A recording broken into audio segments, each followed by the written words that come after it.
नमस्ते। आज पद्म पुराण के उत्तरखंड से हम गोपी चंदन का महात्म्य सुनते हैं। कहते हैं, ब्राह्मण, क्षत्रिय, वैश्य अथवा शूद्र कोई भी क्यों न हो, जो विष्णु का भक्त होकर उनके भजन में तत्पर हो रह करके अपने अंगों में गोपी चंदन लगाता है, वह गंगा जल से नहाए हुए की भांति सब दोषों से मुक्त हो जाता है।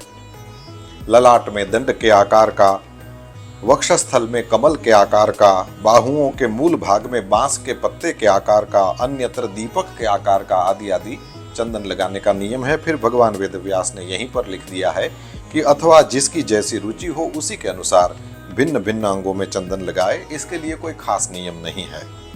गोपी चंदन का तिलक धारण करने मात्र से ब्राह्मण से लेकर चांडाल पर्यंत सभी मनुष्य शुद्ध हो जाते हैं।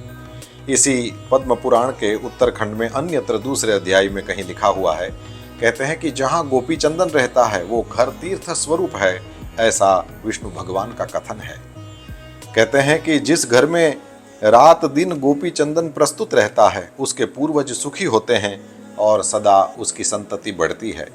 गोपी तालाब से उत्पन्न होने वाली मिट्टी परम पवित्र एवं शरीर का शोधन करने वाली है।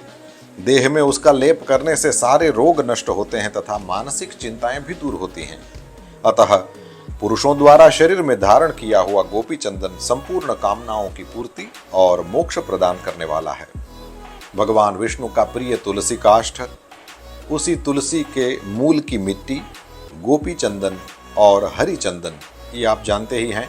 तुलसी जी का पत्ता आपने चंदन के साथ घिस दिया, यह हो गया हरि चंदन, या तुलसी जी का ही काष्ठ आपने घिस दिया चंदन के रूप में, तो यही हो गया हरि चंदन।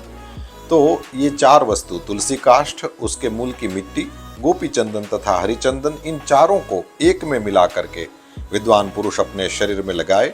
जो ऐसा करता है उसके द्वारा जम्बूद्वीप के समस्त तीर्थों का सदा के लिए सेवन हो जाता है।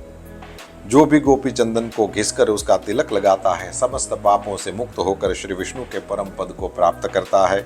और कहते हैं कि जिस भी व्यक्ति ने गोपी चंदन धारण कर लिया उसने मानो गया में जाकर अपने पिता का श्राद्ध तर्पण आदि सब कुछ कर लिया। ये अद्भुत गोपी चंदन की महिमा आज हमने सुनी।